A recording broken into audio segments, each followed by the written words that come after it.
Топбашылар. Сәлеметсіздер ме? Отырыңыздар. Балалар, бүгін қараңыздаршы маған. Бүгін мен сіздермен осындай жүрек алып келдім. Осы жүрек арқылы Қазақстан Республикасының мемлекеттік туын, мемлекеттік тілін көтере білетін азаматша болыңдар деп сендерге мен тілектерімді жолдаймын. Ал енді топ басшылары сіздерді бір-бірлеріңізге жолдаңыздар. Топ басшылары.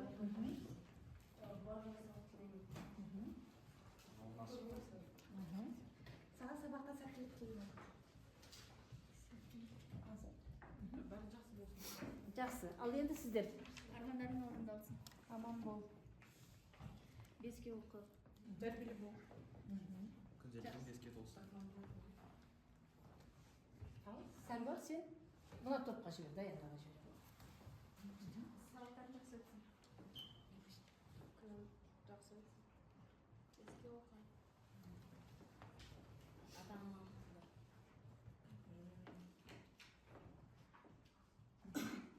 ешқашан жауап. Мүмкінге. Жақсы, маған айта башайсыз. Маған қандай тілек ауырмаңыз. Жақсы, рахмет, өзің де ауырмаңыз. Ал енді балалар, жақсы балалар. Ең бірінші сабағымызды бастамас бұрын балалар, мына бейне материалға назар аударсаңыздар.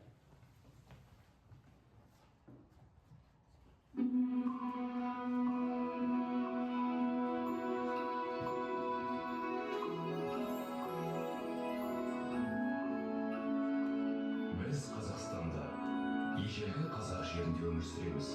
Қазақстан Еуразия кеңістігінің ақ ортасында орналасқан. Қонақжай қазақ жері бұл күнде 140-қа жуық ұлттар мен ұлыстардың 17 конфессияның басын қосып отыр. Екінші дүниежүзілік соғыс жылдары ксро-ны мекендейтін көптеген ұлттар мен ұлыстар Қазақстанға күштеп жер аударылды. Қиын қыстау шақта қазақ халқы оларға көмек қолын созып, қамқорлық танытты. 1991 жылы өз тәуелсіздігін жариялап, дербестікке ие болған Қазақстан еліміздің тұңғыш президенті, ұлт көшбасшысы Нұрсұлтан Әбішұлы Назарбаевтың басшылығымен өркендеу жолына түсіп, әлемдік қауымдастық көшіне жылдам ілесті.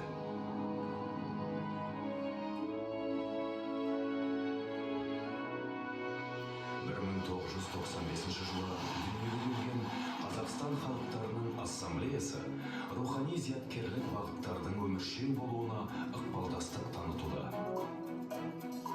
Жаңа тарихи сананың қалыптасуына, оның өркендеу бағыттарын айқындауға және қазақстандық жаңа қоғам құру талаптарына сай келетін ортақ құндылықтар жүйесін орнықтыру жолында игілікті істер атқаруда.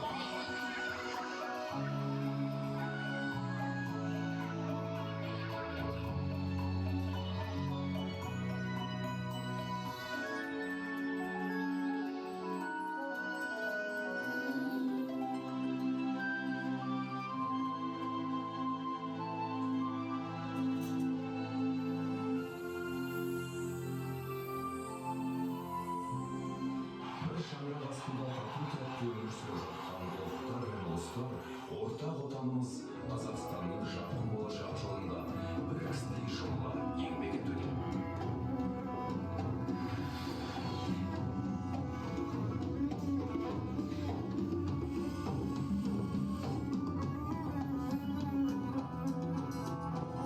Қазақстан біздің ортақ шаңырағымыз.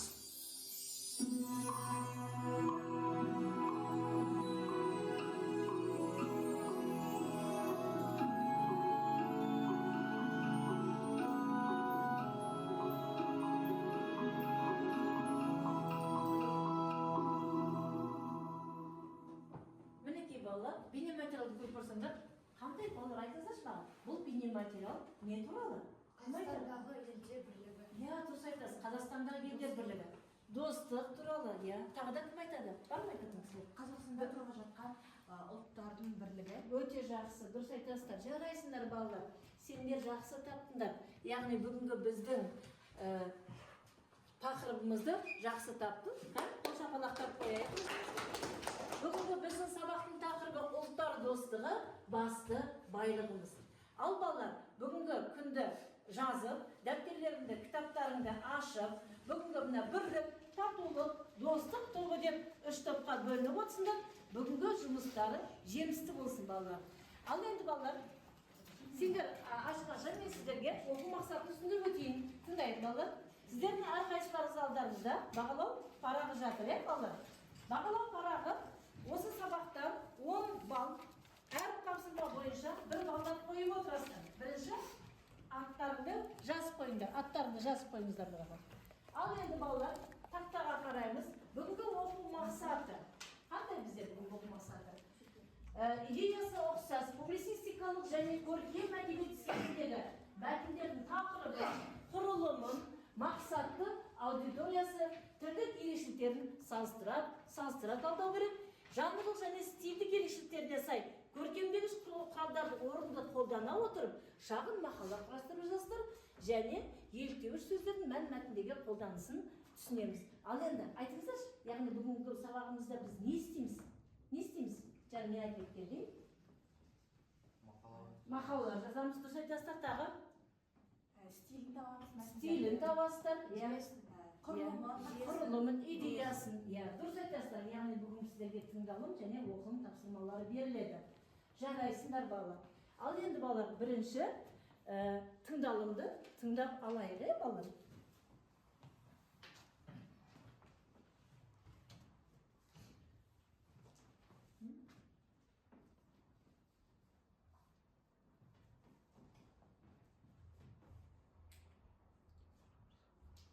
Қазір тыңдап аламыз балалар. Содан кейін сіздер сол бойынша тапсырма жасайтын боласыздар.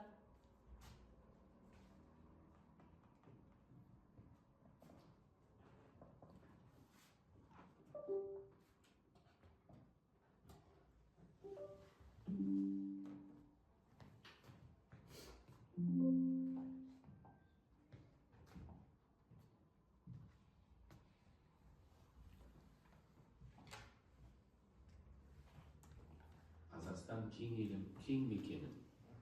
Қиялымды көгінде тербетемін. Мақсаттана әлемге мақтан етем. Жасампазы жандардың сенде екенін.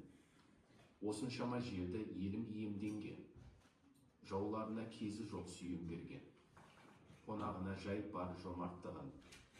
Қайтарында сияпат сый өңгерген. Осыншама жерде елім қуатты үнмен. Бірін-бірі түсінген бір-ақ тілмен. Бірлік пенен тірлікті тірек етіп, еркіндігін паш еткен шуақ күнмен. Балалар, бұл өлең кімнің өлеңі?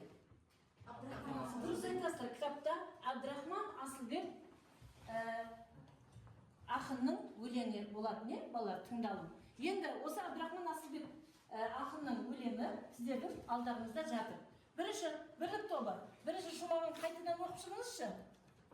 Абдрахман Асылбек. Қазақстан кең елім, кең мекенім, қиялымды көгінде тербетемін. Мақсаттана әлемге мақтан етем, жасампазы жандардың сенде екенін. Екінші топ, оқыңыз. Осыншама жерді елім иемдеген, жауларына кезі жоқ сүйем берген, қонағына жайып бар жомарттығын, қайтарында сияпат сый өңгерген. Осыншама жерде елім қуаттыммен, бірін-бірі түсінген бір-ақ тілмен, бірлікпенен тірлікті тірек етіп, еркіндігін паш еткен шуақ күнмен. Өте жақсы, жарайсыңдар. Енді ары қарай. Дұрыс. Енді балалар, қазір сіздерге тапсырмалар беріледі. Алдарыңызда тыңдалым тапсырмасына байланысты сіздер бірінші стилін табасыздар, балалар. Идеясын табасыздар. Яғни сіздерге берілген тапсырма. Мына бірлік тобы. Тыңдалым тапсырмасын орындайсыздар қазір. Оның орындамас бұрын балалар, бізге оқылым және тыңдалым тобын, тыңдалым тапсырмаларын салыстыру керек болады. Сондықтан балалар, енді бірінші оқылым тапсырмасына назар аударайық. Бірінші, бірлік тобы, оқылым тапсырмасын бастасаңыздар. 3-ке бөліп оқимыз, дауыстарыңызды шығарып. Ел бірлігі біздің баға жетпес байлығымыз, мемлекеттілігіміздің берік негізі. Қазақ жері сан алуан этнос өкілдерінің құтты мекеніне айналған. Өткен тарихымыз, бүгініміз бен болашағымыз бір екенін бәріміз де ұғынамыз. өйткені жұртымыздың құндылықтары да арман мұраттары да ортақ. Түптен келгенде барлығымыз үлкен қара шаңырақтың бір тұтас қазақ ұлтының перзенттеріміз. Біз татулық, теңдік және әділдік қағидаларын негізделген қоғамда тұрамыз. Бірлігі жарасқан жұртымыздың абыройы асқақ болсын. Баршаңызға бақ, береке және толағай табыс тілеймін.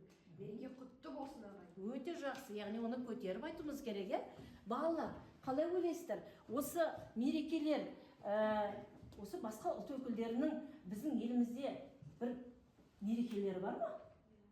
Қай күні ол? 1 мамыр, дұрыс айтасыздар. Биыл ассамблеяға 20 жылдығы тойланатын, биыл ассамблеяның үлкен тойы, осы. Дұрыс айтасыздар, 1 мамырда біз ынтымағы жарасқан туған өлкем Қазақстан деп тойлайтын уақытта келеді әлі. Ары қарай балалар. Енді сіздер жаңа құттықтау, мемлекет басшысы құттықтау сөзін оқып шықтыңыздар. Бұл мәтін мемлекет басшысының құттықтау сөзі. Енді дескрипторы, балалар, осы жаңағы тыңдалымның дескрипторына 1 балл беріледі, және осы оқылымның дескрипторына 2 балл. Өз ойын әңгіме мазмұнымен байланыстырады, сұрақтарға жауап береді. Тыңдалым тобы, сіздердің алдарыңызда сұрақтар жатыр. Сол сұрақтарға тыңдалым мәтін, бірлік тобы тыңдалым мәтінін талдаңыздар. Сұрақтар жатыр. Тыңдалымға байланысты Абдрахман Асылбектің, сұрақ қойшы, оқи ғой сұрақты. Ақын Қазақстанда қандай мекен деп айтты? Бұл сұраққа кім жауап береді? Жауап бере ғой. Ақын Қазақстанда адамның пейілінде кен екенін айтып тұр. Өте жақсы, жарайсың. Екінші топ, сіздердің алдарыңызда сұрақ бар. Оқи ғой, біреуіңіз сұрақты оқыңыздар. Қазақстанның кеңдігі, жомарттығы өлеңнің қай жолдарынан көрінеді? Жаңағы Абдрахман Асылбектің, қай жолдардан көрінеді екен? Шарлық айтамын. Оқи ғой. Қонағына жайып бар жомарттан, қайратында сияпатсы өңгерген деген жолдар арқылы қазақ халқымыздың қонақжайлығын көрсетеді. Өте жақсы, жарайсыздар. Үшінші топ. Ақын бірлік деген сөз арқылы не айтқысы келіп отыр? Не айтқысы келіп отыр ақын? Бірлік бар жерде тірлік бар. Бірлігінің арқасында бірлігінің арқасында тірлік жасап халықтарымызды бірге бір шаңырақ астында дұрыс айтасыз. Бір шаңырақтың астында бәріміз бір шаңырақтың астында өмір сүреміз дегенді бірлікте, тірлікте өмір сүреміз деп айтқысы келіп отыр. Енді бұл тыңдалым тапсырмасы болса, балалар, енді оқылым тапсырмасы бойынша жаңа сіздер оқып шықтыңыздар, балалар. Осы оқылым тапсырмасын екеуін салыстырамыз ғой. Сондықтан татулық, бірлік тобы, сұрақтарыңызды татулыққа қойыңыздар. Жаңа оқыған мәтініңіздеріңіз бар ғой. Сол мәтін бойынша сұрақтарыңызды татулық тобына қойыңыздар. Татулық тобы. Сіздер мына жерден сұрақ тауып оны достық тобына қоясыздар. Жақсы ма? Ал достық тобы бірлік тобына ма? Жақсы. Ал балалар, сұрақ құрастырамыз. Кітаптарыңды ашыңдар. Сұрақ құрастырамыз. Ал.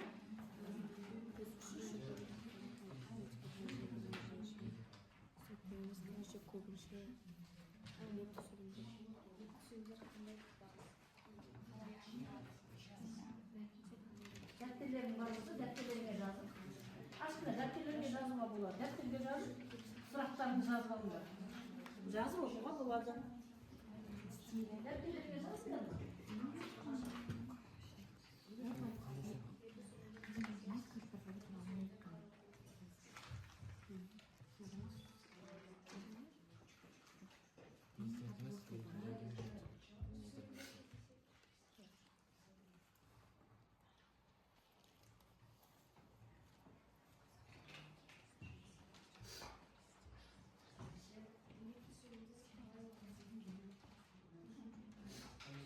Қай топ бірінші не істейміз?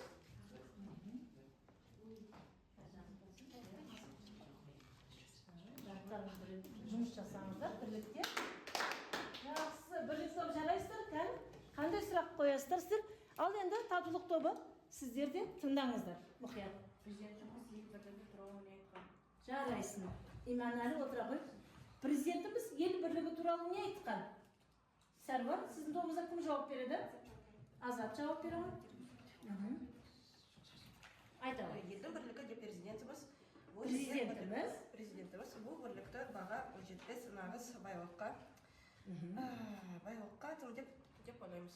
Иә, баға жетпес нағыз байлық бірлік дегеніміз дейді. Президентіміз осылай айтқан екен. Жақсы, жарайсың. Сіздердің сұрақтарыңыз? Сұрақ қойыңыздар. Барымыз қара шаңырақтың перзентіміз деп айтуы нені білдіреді? Иә, бір достық тобы. Кім жауап береді? Ойларыңыздар, қараңыздар. Бәріміз қара шаңырақты перзенттеріміз депті. Неге олай айтты президентіміз? Айта ғой. Қара шаңырақ бәрімізге ең ыстық мекен деп айтты. Дұрыс айтасыздар. Яғни ол ең ыстық мекен қара шаңырақ деп, иә? Дұрыс айтасың. Қазір сразу бізге жауап берген Даяна. Балалар, мына жауап берген балалар, бағалау парағына бір балдан қосып отырыңыздар. Мына оқылым тапсырмасын 2 бал ма, 2 бал қосып отырыңыздар. Тақтада дискрипторы тұр. Сұрақтарға жауап бердіңіздер, мазмұнмен байланыстырыңыздар. Жақсы. Ары қарай балалар. Енді мына бірлік тобы жаңа мен айтқан. Тыңдалымды талдайсыздар. Татулық тобы оқылымды талдайсыздар. Ал достық тобы 2 топтың ұқсастығын талдап көрсетесіздер. Сіздердің алдарыңызда талдау парағы жатыр. Бұл жерде 2 мәтіннің ұқсастығын табатын кім? Достық тобы ма? Достық тобы, иә? Сіздер 2 мәтіннің мынандай ұқсастығын табасыздар, тақырыбын табасыздар, стилін табасыздар, мақсатты аудиториясын, тілдік ерекшелігін табасыздар. Жақсы ма? Алыңыздар. Жұмыс жасаңыздар. Ал сіздердікі қайда? Мемлекет басшысына құттықтау сөзі міне сіздердікі. Мемлекет басшысының құттықтау сөзі. Оқылым мәтіні, тақырыбы, стилі, мақсат аудиториясы, тілдік ерекшелігін табасыздар және осы бойынша жауап жазасыздар. Жақсы ма? Алыңыздар. Сіздер бастап кеттіңіздер ма? Жақсы.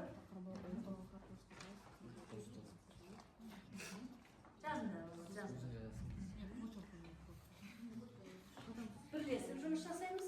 Өз ойларыңызды айтыңыздар, балалар.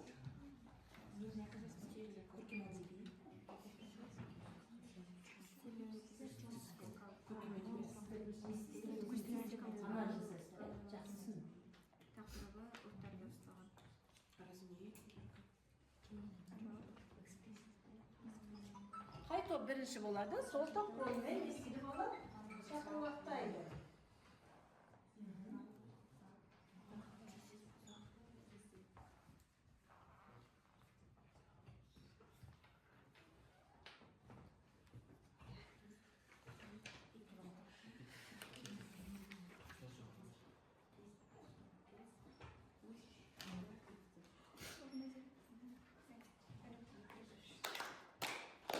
Жақсы, жарайсыздар, татулық тобы бірінші қол шапалақтады. Жақсы. Сіздер татулық пен бірлік тобын тыңдағаннан кейін достық тобы мұқият тыңдаңыздар. Сіздер 2 топтың ұқсастығын табасыздар, иә? Ал тыңдайық. Тақырыбы ұлттар достығы, стилі публицистикалық. Публицистикалық, жақсы. Мақсаты аудиториясы барлық халықтарға арналған.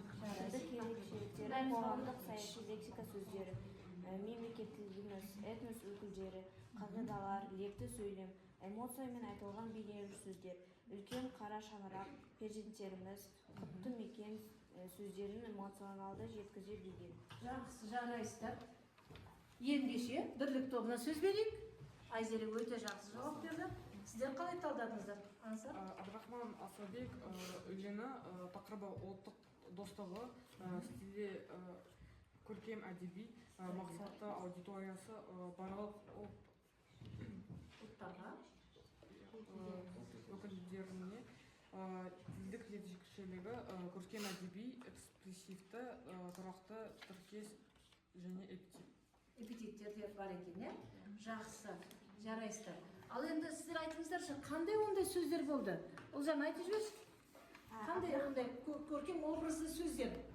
Абдрахман Асылбектің өлеңінде мақсаттан әлемге мақтан етем, еркіндігін паш еткен, және де қиялымды көгінде сүйем берген. Дұрыс айтасыздар.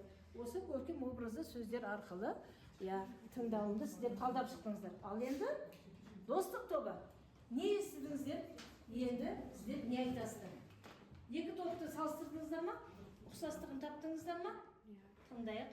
Тақырыбы бар, стилі көркем әдебиет, публицистикалық, мақсаты аудиториясы бар, тілдік ерекшеліктері бірдей, бейнелеуіш сөздер кездеседі. Бейнелеуіш сөздер кездеседі. Жақсы. Сүйем берген деген, жаңағы. Жақсы, қара шаңырақ. Жарайсыздар.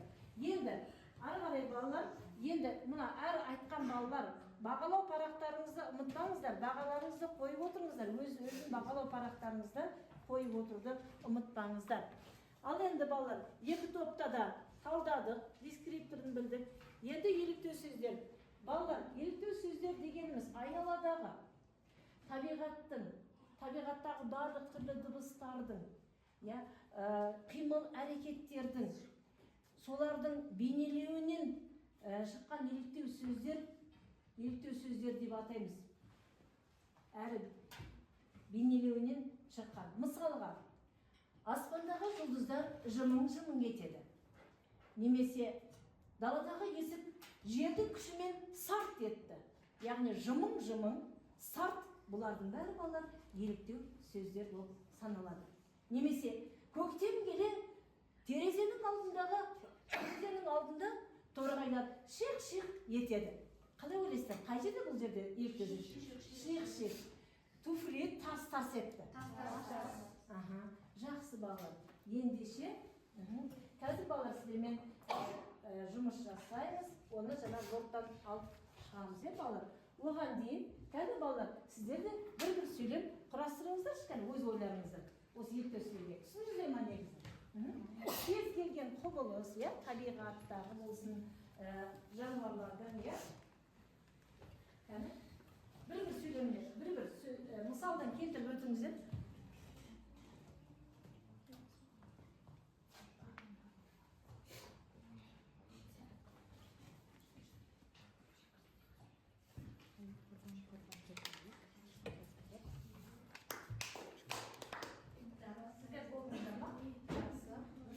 Айтыңыздар, қандай?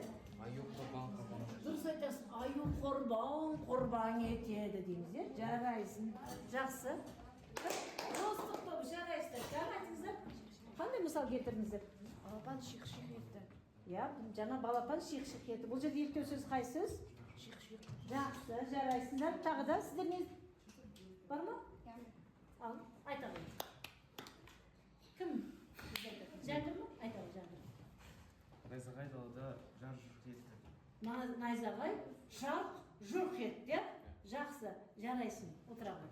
Жарайды балалар. Енді ары қарай балалар, дәптерлеріңе жаңағы ашып отырсыздар ғой, бағалау парақтарыңызға балдарыңызды жазып отырды, ұмытпаңыздар балалар.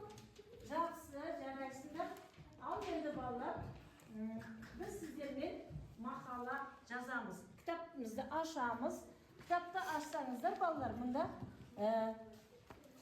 164 бетте сен журналистсің. Сіздер журналистсіздер. 3 топта қазір журналист боласыздар. Сіздер мақала жазасыздар. Әр оқушының мақаласы тақырыбы әртүрлі болады. Әр топтың мақаласы әртүрлі болады. Біреуіңіз мерекелік концерт, сіздер тағамдар туралы жазыңыздар, басқа оқу өкілдеріне. Ал сіздер қолөнер, сіздер тағамға, сіздер іс-шара, мемлекетіміздің барлық ұлттардың іс-шарасы, яғни концерт. Жақсы, осыны А3 қағазы, алдарыңызда А3 қағаз жатыр балалар.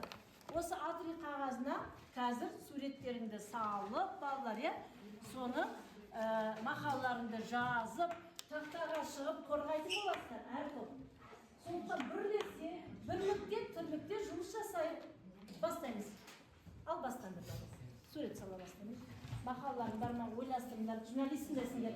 Қандай мақала жазасыздар? Тақырып сіздерге берілді. Іс-шара. Сіздердікі.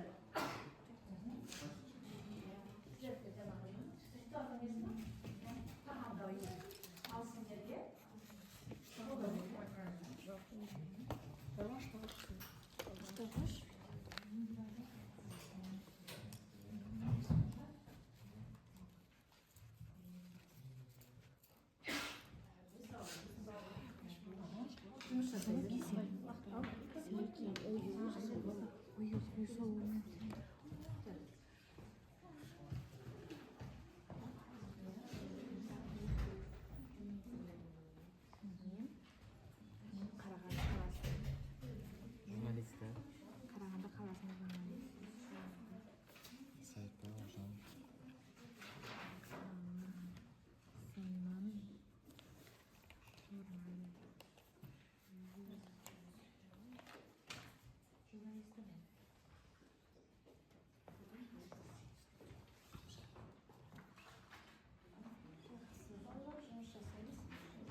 2 минут кетті.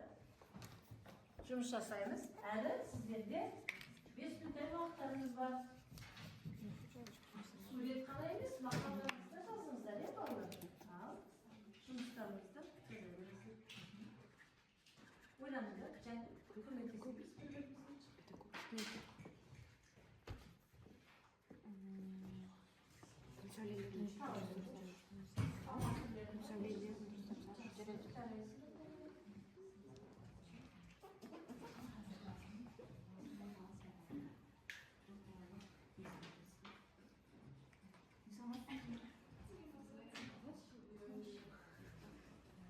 Sayfağında izleyeceğim. Sayfağında.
Жағдаяқты тапсырмаларыңызды жасап жатсыңыз ба? Жағдаяқты тапсырмалар.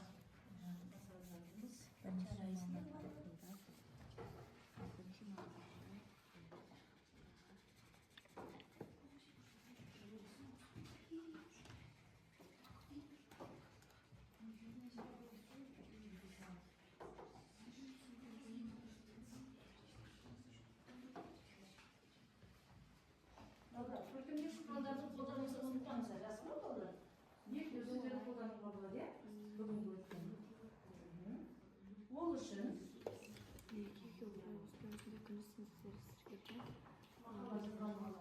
бағалау парақтарына бір бағалау қоясыздар. Дискриптор және көркемдік құралдарды қолданады. Бір бал. Жұмыс жасамасыз ба? Сіздерге жеңімпазды қолданыңыз. Жақсы, жарайсыздар.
Жаңағы қорғайтын боласыздар, иә?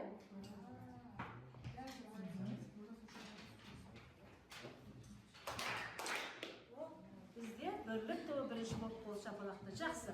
Ал бітірдіңіздер ме жұмыстарыңызды? Тақтаға. Келіңіздер, жағдаяқ тапсырмаларыңызды алып келіңіздер жағынан. Мақалаларыңызды ақырын алып келіңіздер. Талдайтын боласыздар.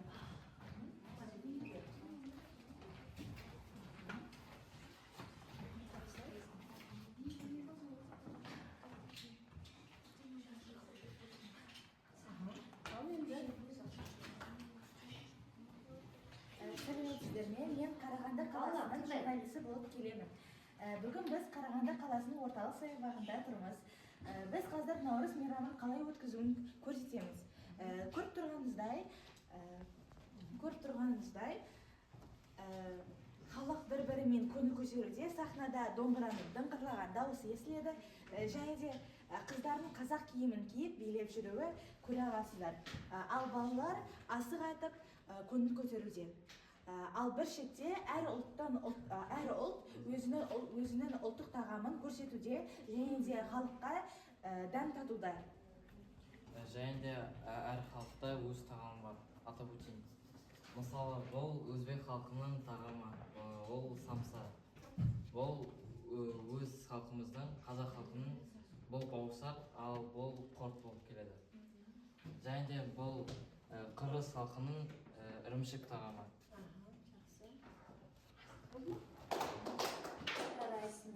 Жақсы, осы балалар, қалай ойлайсыздар? Мақала қалай жазылған екен? Жақсы жазылған екен? Айтыңызшы. Маған олардың мақаласы өте ұнады, жақсы жазды, бірақ тағы да мәлімет іздеп келсе жақсы болушы еді. Иә, жақсы, бірақ мәлімет жазатын жерде жоқ қана жерде, сурет салып қойыпты ғой. Жақсы, рахмет, жарайсыңдар. Өте жақсы, отырыңыздар. Екінші топ, қай топ бір қол достық па? Сіздер әлі шықпаңыз ба? Жақсы, достық тобы келіңіздер. Достық тобы, тағы да кім келеді? Келе қарайды. Жақсы.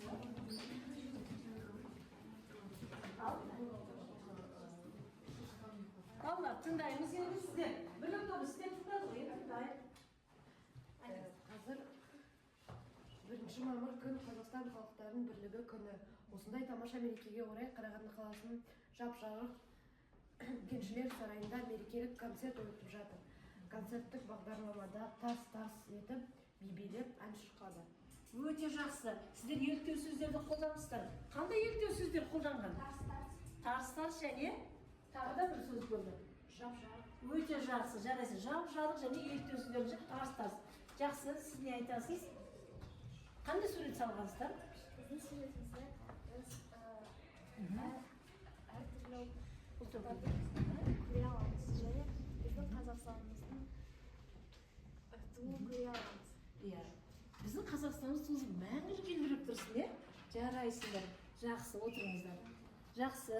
Енді келе беріңіздер, татулықты түсіндім. Келе беріңіздер.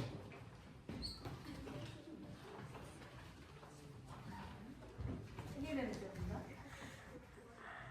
Беріңіздер, балалар. Жетпей қалды ма? Жақсы.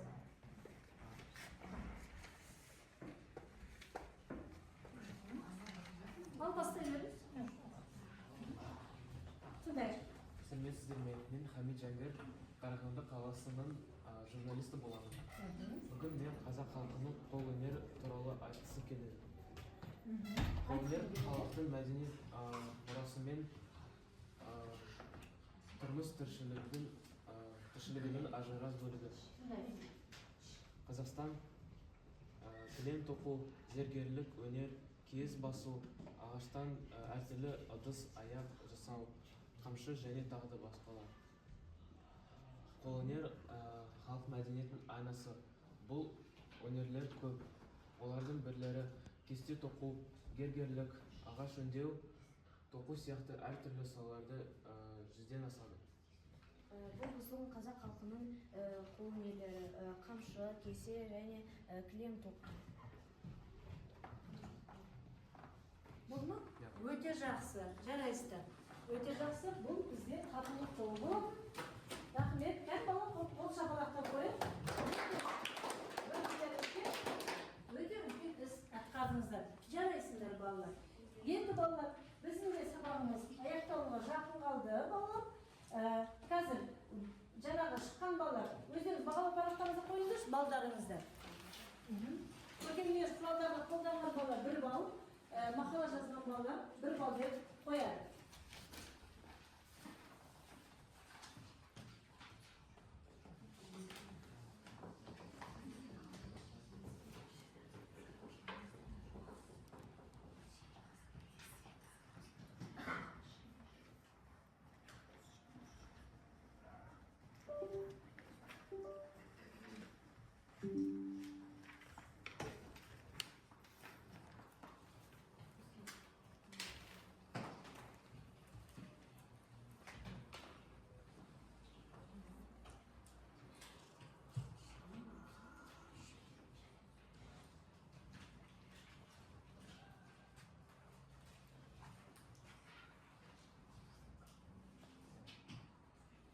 жақсы бала. Тақтаға көшбасшылар келсін. Көшбасшы, Нұрислам келе ғой. Мына мені ала ғой, қарындаш мына. Жазсаң болады. Иманәлі шығады. Иманәлі. Бағалапарға мен айтып тұрмын, сіз жазып тұрмыз. Иманәлі бізде 7 балл қойыпты өзіне. Тауып жазып қойыпты. Ұлжар бізде 10 балл қойыпты өзіне. Жақсы, шынымен де жақсы жарайсың. Ансар 10 балл қойыпты өзіне. Жақсы. Бәйдібек 8 балл қойыпты өзіне. Сіздерден. Айзере 10 балл қойған, Айзереге 10 қойып. Тәмелиске 9, тез айтып жатыр ба? Жақсы, Тәмелиске 9 балл. Асатқа 7 балл қойыпты. Жәңгір 9 балл қойыпты Жәңгір. Таптың ба Жәңгір? Сәрвар бізде 10 балл қойыпты. Өзіне ұшқаны балл келіңіздер. Ибрахим бізде өзіне 7 балл қойыпты. Нұрасыл 8 балл қойыпты. Әли 7 балл қойған. Әли негізі жақсы жауап берді. Бізде енді бір. Қайда 7 балл? Мына жерде тұр ғой. 7 А дегенің ба? Неше балл сізге? 10 балл еді. 10 деймін. Әли 10 балл. Даяна 10 балл қойыпты. Айда неше балл қойдың? Айда бізде 10 балл қойыпты. Жақсы, жарайсыңдар балалар. Бәріқтар бар ма? Бізде диар сабақтар жоқ бүгіне. Бәйдібек 8 балл қойған. Айда 10 балл. Жақсы балалар, сіздердің практикаңыз қайтадан аламын. Мен сіздерді білем қалай жауап бергендеріңіз. Сондықтан тағы да бағаламыз. Міне, сіздерге жақсы баға алыпсыздар. Бүгін Иманәлі өзіне төмен баға қойыпты. Енді балалар, тұрып, Әли, айтшы кәні. Сіздерге 2 жұлдыз 1 тілек. Айтыңыздар, қай топтың жұмысы, қайдай тапсырма сіздерге ұнамады ма? Қандай сіздің ұсынысыңыз бар, соны айтып жіберсеңіз. Тобы жақсы жұмыс істеді, олар барлығында бірінші бітіп, жақсы жұмыс жасады. Қандай ұсынысыңыз бар?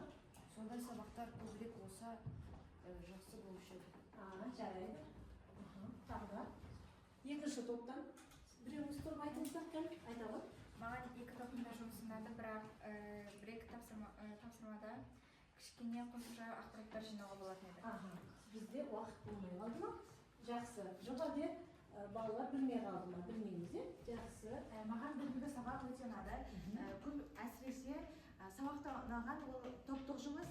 Барлығымыз бірге ұлттардың ұлттық тағамын салдық. Соның бәрі ұнады. Саған мақала жазған жағдаяты тапсырма ұнаған екен ғой, ал ұсынысың бар ма? Ұсынысым осындай сабақтар? Осындай сабақтар көп бола бересің. Жақсы, жарайсың. Өте ұнады. Жақсы балалар, ал енді қайтайықшы мақсатымызға. Біз балалар бүгінгі сабағымызда публицистикалық және көркем әдебиет стиліндегі мәтіндердің тақырыбын, құрылымын, мақсатты аудиториясын, тілдік ерекшелігін салыстырдық па? Дұрыс.